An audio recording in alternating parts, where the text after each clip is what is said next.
வணக்கம். மாநில செய்திகள் வாசிப்பவர் சுமித்ரா ரத்னம்.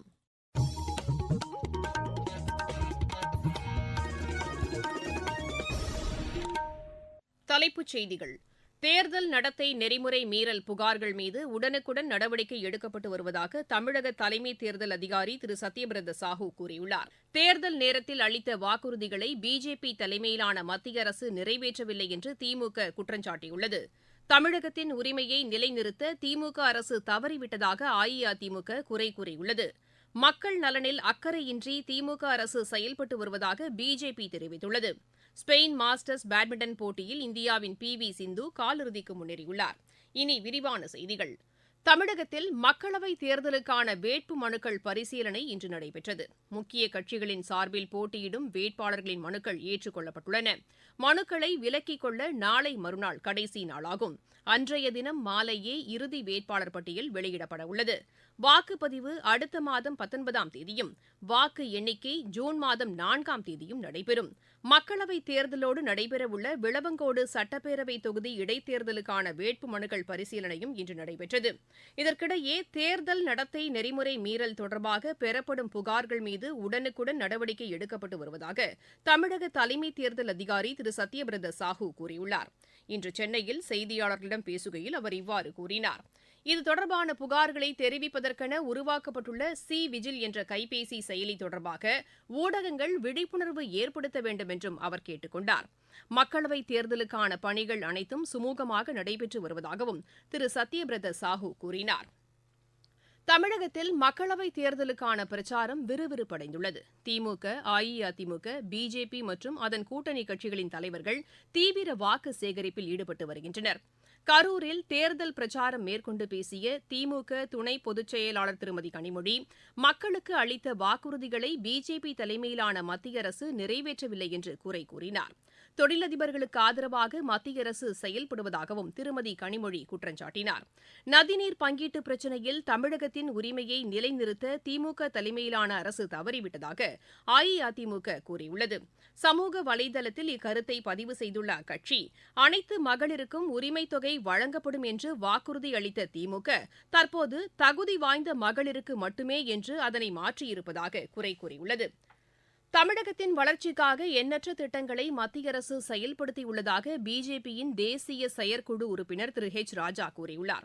இன்று ராணிப்பேட்டை மாவட்டம் வாலாஜாவில் செய்தியாளர்களிடம் பேசிய அவர், கடந்த 10 ஆண்டுகளில் 10,60,000 கோடி ரூபாய் மதிப்பிலான திட்டங்களை பிஜேபி தலைமையிலான மத்திய அரசு தமிழகத்திற்கு வழங்கியுள்ளதாக தெரிவித்தார். மக்கள் நலனில் அக்கறையின்றி திமுக அரசு செயல்பட்டு வருவதாகவும் திரு ராஜா குற்றம் சாட்டினார். நாம் தமிழர் கட்சியின் தலைமை ஒருங்கிணைப்பாளர் திரு சீமான் கன்னியாகுமரியில் தேர்தல் பிரச்சாரம் மேற்கொண்டு பேசினார்.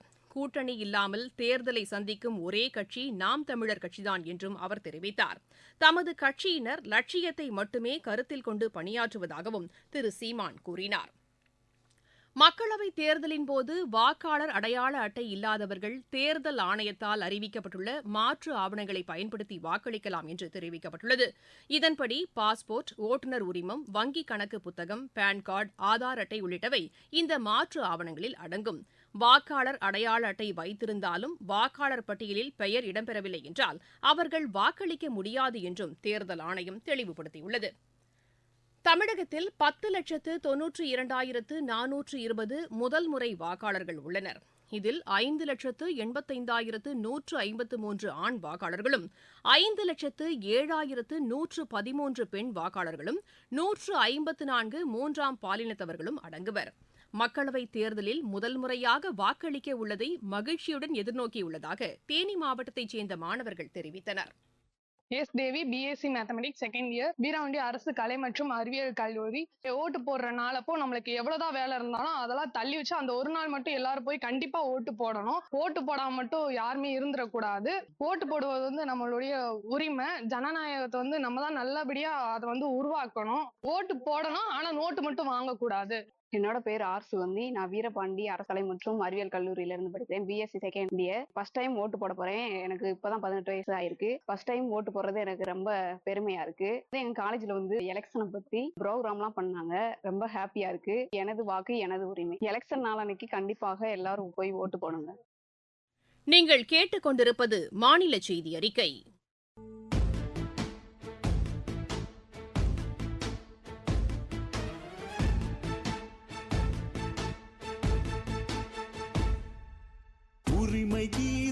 முழங்கிடு, நீ உலகம் போற்ற எழுந்திடு, உன் கைவிரல் தீட்டும் காவியம் ஒன்றை வரைந்திடு. எழுந்து வா, வா, வாழும் வாழ்வை வெல்ல, தீர்ப்பு சொல்ல கருப்பு மைய நெருப்பு ஆயுதம். திறந்து வா, வா, ஒரு வாக்கு கூட விடுபடாமல் காக்கும் மக்கள் நாட்டின் பெருமிதம்.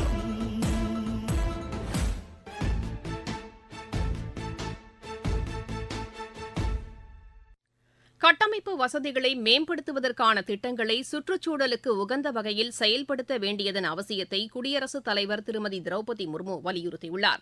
இன்று புதுதில்லியில் மத்திய பொதுப்பணித்துறையின் உதவி செயற்பொறியாளர்களிடையே கலந்துரையாடுகையில் அவர் இவ்வாறு கூறினார். சாலைகளும் அலுவலக வளாகங்களும் சுற்றுச்சூழலுக்கு உகந்த வகையில் கட்டப்பட வேண்டும் என்று அவர் கேட்டுக் கொண்டார். கட்டுமானத்துறையின் மாற்றங்களுக்கு புதிய தொழில்நுட்பங்கள் அவசியமாகிறது என்றும் அவர் குறிப்பிட்டார். பசுமை கட்டுமான பணிகள் காலத்தின் கட்டாயம் என்றும் திருமதி திரௌபதி முர்மு கூறினார். மகாத்மா காந்தி தேசிய ஊரக வேலைவாய்ப்பு உறுதி திட்டத்தின் கீழ் வழங்கப்படும் ஊதியத்தை மத்திய அரசு உயர்த்தியுள்ளது.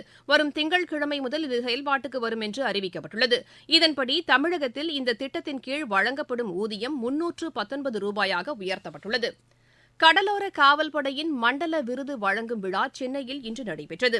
இப்படையின் கிழக்கு மண்டல ஐஜி திரு டானி மிக்கேல் விருது மற்றும் பாராட்டுச் சான்றிதழ்களை வழங்கினார். தூத்துக்குடியில் முகாமிட்டுள்ள வஜ்ரா கப்பல் சிறந்த கப்பலுக்கான விருதை பெற்றது. இலங்கை கடற்படையினரால் சிறைபிடிக்கப்பட்ட தமிழக மீனவர்கள் 7 பேரை அந்நாட்டு நீதிமன்றம் விடுவித்துள்ளது. ராமேஸ்வரத்தைச் சேர்ந்த இந்த மீனவர்கள் விரைவில் தமிழகம் திரும்ப உள்ளதாக எமது செய்தியாளர் தெரிவிக்கிறார்.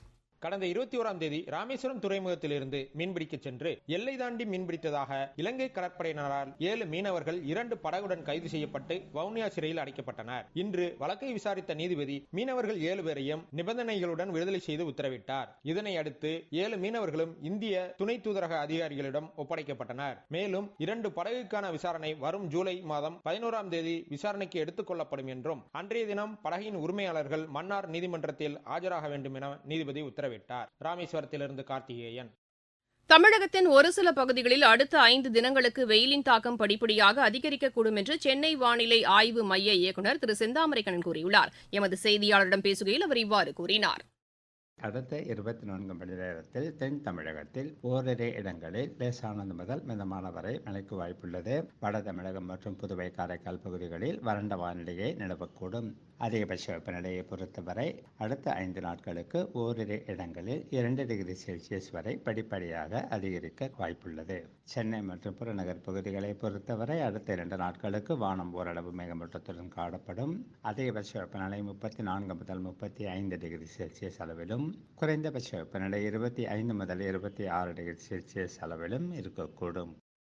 மாவட்டச் செய்திகள். காஞ்சிபுரம் மாவட்டத்தில் 100% வாக்குப்பதிவை வலியுறுத்தும் வகையில் ஆட்சியர் திருமதி கலைச்செல்வி மோகன் தலைமையில் நடைபெற்ற விழிப்புணர்வு நிகழ்ச்சியில் ஏராளமான மாணவர்கள் பங்கேற்றனர். பெரம்பலூர் மாவட்டத்திலும் 100% வாக்குப்பதிவை வலியுறுத்தும் வகையில் ராட்சத பலூனை பறக்கவிடும் நிகழ்ச்சியை ஆட்சியர் திருமதி கற்பகம் இன்று தொடங்கி வைத்தார். விளையாட்டுச் செய்திகள். ஸ்பெயின் மாஸ்டர்ஸ் பேட்மிண்டன் போட்டியில் இந்தியாவின் PV சிந்து காலிறுதிக்கு முன்னேறியுள்ளார். இன்று நடைபெற்ற மகளிர் ஒற்றையர் பிரிவு காலிறுதிக்கு முந்தைய சுற்று ஆட்டத்தில் அவர் 21-14, 21-12 என்ற செட் கணக்கில் சீன தைப்பேயின் ஹாங் யூ ஜூனை வென்றார். தாய்லாந்து சர்வதேச சேலஞ்சர் பேட்மிண்டன் போட்டியில் இந்தியாவின் ஆயுஷ் ஷெட்டி காலிறுதிக்கு முன்னேறியுள்ளார். இன்று நடைபெற்ற ஆடவர் ஒற்றையர் பிரிவு காலிறுதிக்கு முந்தைய சுற்று ஆட்டத்தில் அவர் 21-12, 13-21, 21-10 என்ற செட் கணக்கில் இந்தோனேஷியாவின் கிருஷ்ணா ஆதி நுக்ரஹாவை வென்றார். மீண்டும் தலைப்புச் செய்திகள். தேர்தல் நடத்தை நெறிமுறை மீறல் புகார்கள் மீது உடனுக்குடன் நடவடிக்கை எடுக்கப்பட்டு வருவதாக தமிழக தலைமை தேர்தல் அதிகாரி திரு சத்யபிரத சாஹூ கூறியுள்ளார். தேர்தல் நேரத்தில் அளித்த வாக்குறுதிகளை பிஜேபி தலைமையிலான மத்திய அரசு நிறைவேற்றவில்லை என்று திமுக குற்றம் சாட்டியுள்ளது. தமிழகத்தின் உரிமையை நிலைநிறுத்த திமுக அரசு தவறிவிட்டதாக அஇஅதிமுக குறை கூறியுள்ளது. மக்கள் நலனில் அக்கறையின்றி திமுக அரசு செயல்பட்டு வருவதாக பிஜேபி தெரிவித்துள்ளது. ஸ்பெயின் மாஸ்டர்ஸ் பேட்மிண்டன் போட்டியில் இந்தியாவின் PV சிந்து காலிறுதிக்கு முன்னேறியுள்ளார். இத்துடன் இந்த செய்தியறிக்கை நிறைவடைகிறது.